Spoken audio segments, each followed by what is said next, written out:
Бұл жасанды емес интеллект. Әр қатысушыға тақырып беріледі. Міндет жарнамалық сценарий құру. Уақыт шектеулі. 0-ден 7 секундқа дейін 500 мың теңге. 8-ден 30 секундқа дейін 250 мың теңге. 31-ден 60 секундқа дейін 100 мың теңге. 1 минуттан асса минус 100 мың теңге. Әр 20 секунд сайын тағы минус 100 мың. Қайырлы кеш, құрметті достар. Бүгін жасанды емес интеллект жобасының ең алғашқы қонағы заманауи коммент жобасының авторы және жетекшісі Нұрбол Сагидуллин. Пепешне. Нұреке, ассалаумағалейкум. Уалейкум ассалам. Ең алғашқы жобам. Пепешне. Қоймаймын да конца. Жақсы, Аллаға шүкір. Өздері қалайсыңдар? Алла. Не жаңалық? Тыныш осы Айбардың YouTube жобасын қолдап келіп қалдық. Әдемі, декорация істеп атқан, еңбек, күш бәрі әдемі. Жалпы жасанды интеллектке көзқарасыңыз қалай? Қазір дейтін өмірімізге кіріп бара жатыр ғой. Мен қорқамын, шынымды айтсам бар ғой. Қорқатындай негізі ғой, себебі қазір мошенниктер андай біреудің даусымен, біреудің мысалы сенің түріңді алады да и жеңгешке жазады ғой, короче, видео жібереді, осындай маған 2000 теңге лақтырып жіберші деген сияқты дауыспен прикинь, сондай мошенниктер шығып жатыр қазір. Иді 10 мыңға сатып алып 2 мыңға лақтырып жіберші дейді. 8 мың минуста мошенник, тупой мошенник па? Онда мошенник. Жасанды емес интеллект. Біздің жобамыз 3 раундтан тұрады. Өзінің уақыттары бар, басында түсіндіргендей. Сол секундта жарнама шығаратын болсаң, саған 500, 400, 300, 200, 100 мың теңге беремін. Вау! Осыдан бастамайсың ба? Осы жерден бастамайды дейсің ба? 0-ден 3-ке дейін. Егер де сен 1 минуттан көп ойланып жарнама шығаратын болсаң, сенен минус 100 мың теңге. Каждый 20 секундқа 100 мың теңгені алып тұрамыз. Отлично. Иә. Сонда? 2 минутта реклама шығарсаң, сен минус 500 мың болады сенде. Мен шаруаларым бар, қатыса алмайтын шығармын. Болды, аманшылық па. Бірінші раундта екі қатысушы бір-біріне жарнамаға арналған күтпеген тақырып береді. Тақырып айтылған сәттен бастап секундомер іске қосылады. Қатысушының мақсаты санаулы секунд ішінде сол тақырыпқа креативті, күлкілі немесе сататын жарнамалық сценарий ойлап шығу. Қатысушы сценарийді айтып жатқан сәтте оның ойынан туған көріністер жасанды интеллект арқылы бірден жан бітіп генерацияланып тұрады. Мысалға, менде бір сұрақ бар. 1 минуттан асса мен ақша берем ғой. Мен асырмау үшін өтірік реклама айта салсам. Дәл соны біздер қарастырып отырық. Жасанды емес интеллект жобасының ойын ғылымының докторы Нұржан маркетолог. Міне отыр, шапалақты жүрмейді Нұржанға. Ол сонда не істейді? Ұнайды, ұнамайды деп айтамын. Иә, ол кісі рекламаны 2 критерийден тексеріп отырады. Біріншісі қатты күлкілі, немесе қатты креативный сатылып кететіндей ана товар. Осы 2 бағытта тексеріп отырады. Шай отырсақ қабылдамайды. Былайша айтқанда дейді ғой. Дайынсыз ғой? Дайынмын. Бисмилля деп. Все. Нұреке жарнама шығарып бер, есік сататын дүкенге. Кеттік. Тәтірей уақыт басылып кеттім уже. Басылып кетті. Жатыр едім жайлауда, пішен шауып ай, шау көйлегім су болдай. Тәтті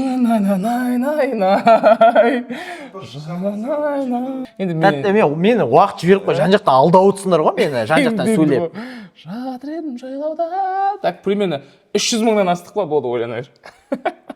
Есік сататын дүкенді. Есік сататын дүкенге жарнама. Короче, бүйтеді. Стоп. Но есік деген просто нежданка келіп қалды да, есікке не істеуге болады ол бір. Шығаршы сонда екен, айтқан жоқсың сендер, ама жауып кеттіңдер орай. Айтпаған жерден бастап кетеміз біздер. Ну вообще. Мен сен ақша беріп отырайын саған да сол да. Бір адам подъезде қашып кетеді ғой баспалдақтармен. Артынан спецназ қойып кетеді ғой тығылып. Дік деп есік жауып алған кезде спецназдарға бірдеме есік тартады, аша алмай қалады. Тибет аша алмайды, ұрады, аша алмайды. Томармен ұрады, аша алмайды. Мындай бірдеңемен атады, аша алмайды. Бұл дегенде көк түтін болады да, деп бүйтіп адамдар өйтіп деп қараған кезде жан жағында үйдің бәрі құлап қалған есік тұр ғой тек. Бірдеңең есіктері. Бізде өте сапалы деген сияқты. Оны бит та етсе қалай, короче, жаңа бәрі гранатомет, бәрі танкымен келіп соғып тұр, в общем. Дым болмайды ана есікке, сосын бір спецназ түтіннің арасынан шығады. Есік қағылы түк еді. Аны ашады ғой, жаңа қашып кеткен. Не болды деді? Брат, есікті қайдан алдың? Былай қылса болады, дігі бәрі құлайды. Аша алмай бейт, бәрі бас салбырап тұр ғой, шаршақ болған үстері шаң-шаң да. Деп бастықтар бейт, қуасыңдар ма? Деп айқайлайды да. есікті бері қарай ашады ғой. Есікті бері қарай ашады, есік ашылып тұрады ғой. Уа екенсіңдер, ода кіріп кетеді ішіне. Жоқ, қуасыңдар ма, есік бері қарай ашылады ғой. Есікті ашады, спецназың бәрі мына жаққа қарай өтеді де, есік жауады, мына жақтан атады ғой, жаңағы затпен ұрып, үшін сөйтіп ашылады, короче. Өзім білетін шығармын, өзі өзім білетін шығармын. Әдемі, Нұреке. Күшті да, біріншісін түсінбей қалып отырмын, жаңа дұрыс кішкене, нежданқылық болды. Нұреке, құтты болсын. Сау бол. Қычықың қой, қычықың. Бір қычықың құтты болсын. Аударып қоя бересіңдер ма? Аударамыз, бауырым, уайымдама. Енді сіздің кезек. Мен айтам, иә? Иә, сіз кезегіз. Шығара алмадым, давай, екінші тур өткен тұрсын. Давай, кет. Так, зубочистка сататын дүкенге реклама. Кетпей ма уақыт сонда, тек өз адамдарыңды сөйтесіңдер да, мынау ойланып алады сонда да. Вообще, нетчесін, қара, мен айттым, уақыт жүрмейді, қара. Уже 15 секунд жіберіп қой, уже мынау болмайды, мынау. Ана жерде, құрметті достар, мына YouTube қарап отқандар, өздерінің адамдары қосып отқан, мен қонаққа шақырып, алаяқтық жасап отыр, қара. Типа 7 секунд болып отыр, поеде, мен айтқанма 40 секунд болды. 47 секунд деп тоқтат. Бар. 47 деп тоқтат. Бар. Нечесін, ертең достар монтажда мына жерлерін қийтсайды, мен өзім соттыңбайды, түсіріп алайыншы. Ертең монтажда мына жерлерін қийтсайды да, сосын мен типа мына жерде крайний болып қалам да, типа мен жүруім керек та, сонда да қарада, бұлар типа білімді да бәрі да, көрдің ба?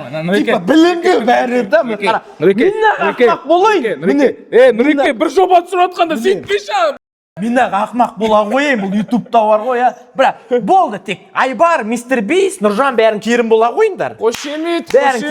Мен ақмақ бола қойын, ауылда өскен, типа YouTube көрмеген да, уақытпен алдайсыңдар, адам уақыттан ақысына кіріп өтсін сен, бауырым. Уақыттан ақысына кіріп өтсін. Міне, мен жерлерді YouTube-тан қийтсайды, отвечаю, мен айтайын бар ғой, мен өзім соткым болмайтыр, камера түсіріп атын бар ғой. Болды, нормально, успокойся, братан. Әрең сабыр сақтадым бар ғой. Әдем. Не жаңалық, братан, өзінде жалпы? Мынау уже бар ғой, мынау уже минусқа кірді, мынау қара. 120 секунд болды, достар, 120 секунд. Зубочисткілер тұр далада, жаңбырдың астында күтіп та. Жаңбырдың астында тұр, қалай өтеді ол енді, қалай өтеді зубочисткілер да. Любой адам көшеден алып тісін шығып кетіп қалып жатыр ал. Зубочисткілер қайда, дүкен қайда, рекламасы қайда, тұр жүрмей. Бір YouTube жоба бастай қойын дейсің, айқай шығарып Керім, Айбар Керім, Мистер Бис екеуі Керім бола қойсын. Заманауи комментіңе бар бір айқай шығарып. Мен ақ бар ғой, сол бір мен ақ ақмақ бола қойын, достар. Всегда өйсіп, вообще аяқтан тартасыңдар ғой, бір жоба бастай қойын дейсің ғой, адам бір жоба бастай қойсын. Диана ханым, дұрыс емес, дұрыс емес. Диана ханым, мен айтып жіберсем бола ма? Диана ханым, қара, жаңа, қара, Диана ханым, міне, жаңа бүжай жылап отты да, міне. Қызым ұнайды деп жылап отырмын. О, мен есіме түсті. Мынау не фон десе, мынау дейді рухта қайтып отыратын екен ғой, өйтті тарап отыратын да. Мен білесің өз айтып отырады. Мен ренжіме деп айтып. Менің сүйген қызыма сөйледің деп отыр да, мынау да. Мен айтып отыр, мен қатысым жоқ, мен зубочистка ойлап отырмын дедім мысалға да. Диана ханым, қара. Все.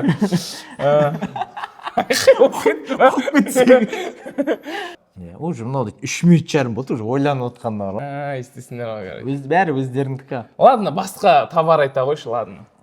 Соны, бұл соны, зубочистканы айтшы соны. Короче, жағынан мынандай. 3 секунд уже өлен олдым.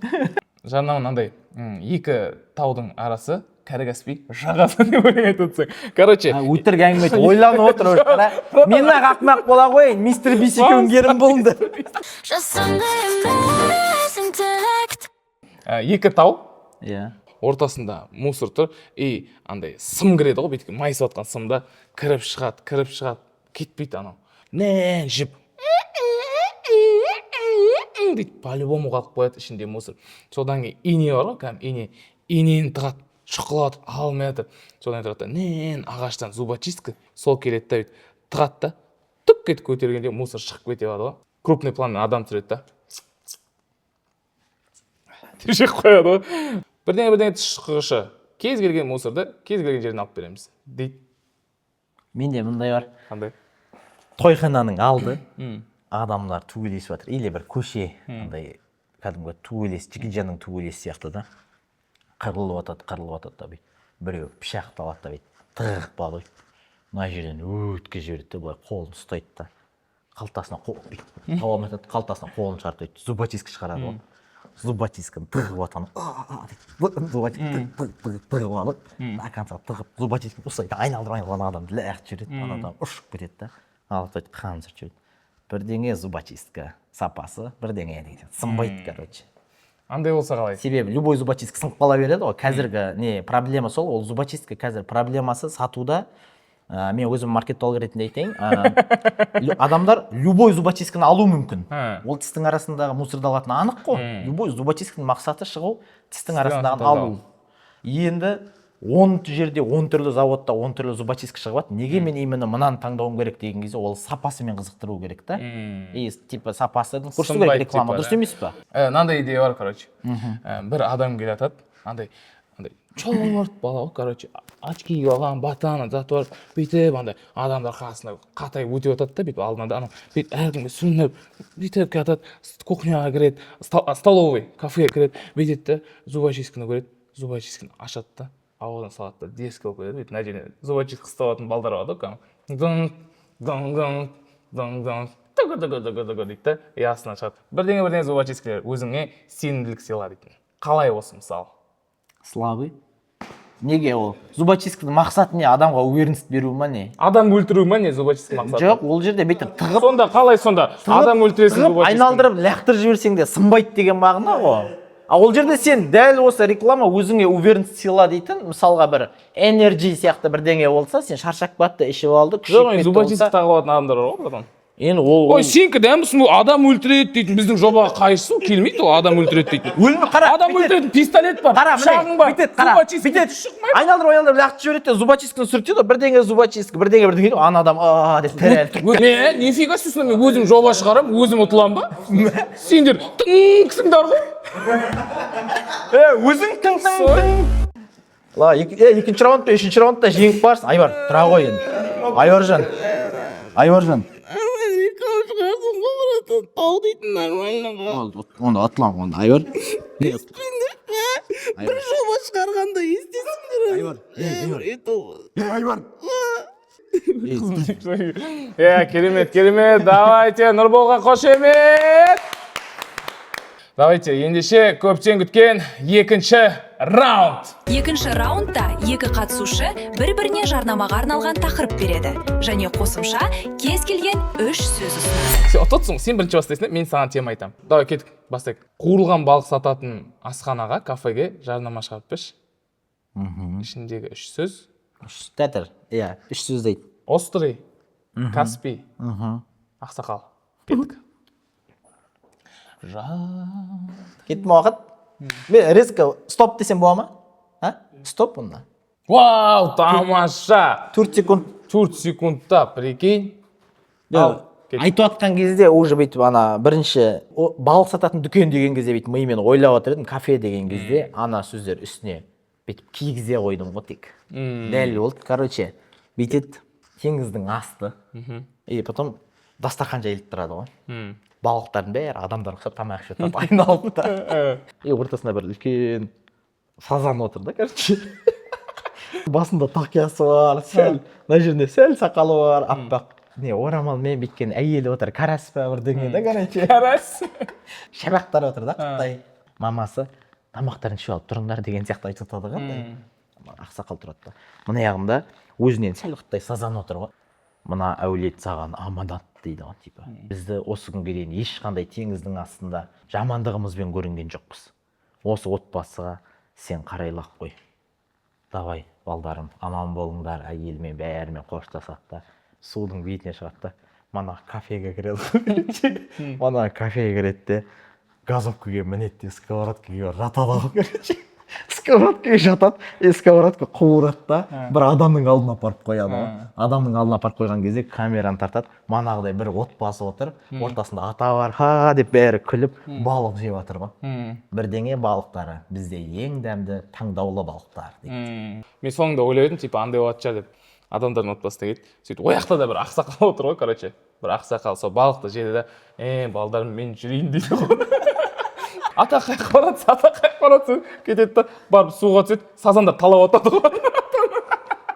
Бірдеңе балықтары өмір алма кезектесін. Өмір алма кезектесін. Так, саған реклама айтамын, Иә. Короче, мен бір кофейняде жұмыс жасаватырмын. Сол кофейняге реклама керек. Потом 3 сағатқа ішінде теңіз, подкаст, кофе.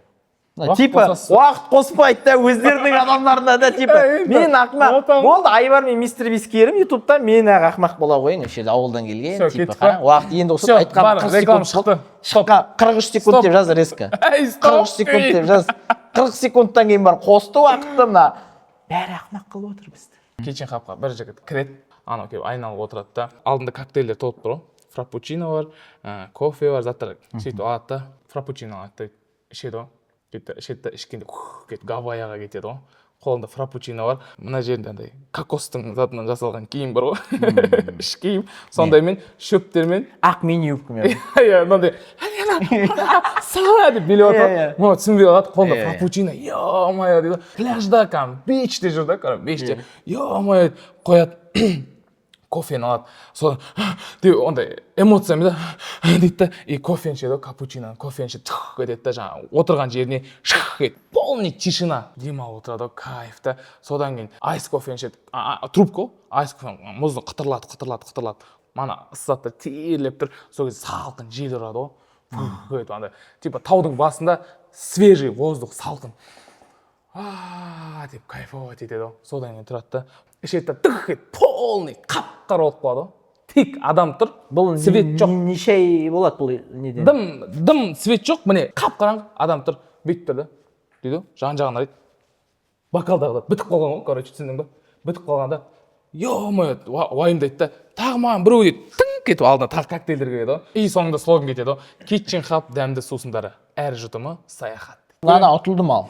Үшінші раундтың ережесімен таныс болайық. Үшінші раундта қатысушы сценарийін айтып бастаған кезде қарсыласы ойдан кез келген 3 сөз айтады. Ал қатысушы тоқтамай сол айтылған нәрсені бірден өз сценарийінің ішіне қосуы керек. Давай, теңіздің жағасындағы бизнес класстанатындағы күшті ЖК-ға жарнама жазып берші, кеттік. Уақыт кетіп жатыр, монтажда. Короче, бір адам Жоқ, сен өзің тоқтатуың керек қой, басталды деп. кеттік басталды. Өзі тауып алдың ба? Ну, бүйтіп походу жаңа сен ұқсап құрастыра берейін тұр, походу. Мен үйткен жоқпын ғой, мен миымда картинаны құрап алдым да, сосын айтып отырмын ғой, ол болмайды ол дейтін бір адам. Айтып отырып зат істеп жатырмын. Давай, болды, стоп. Самолетке отырып жатыр адамдар.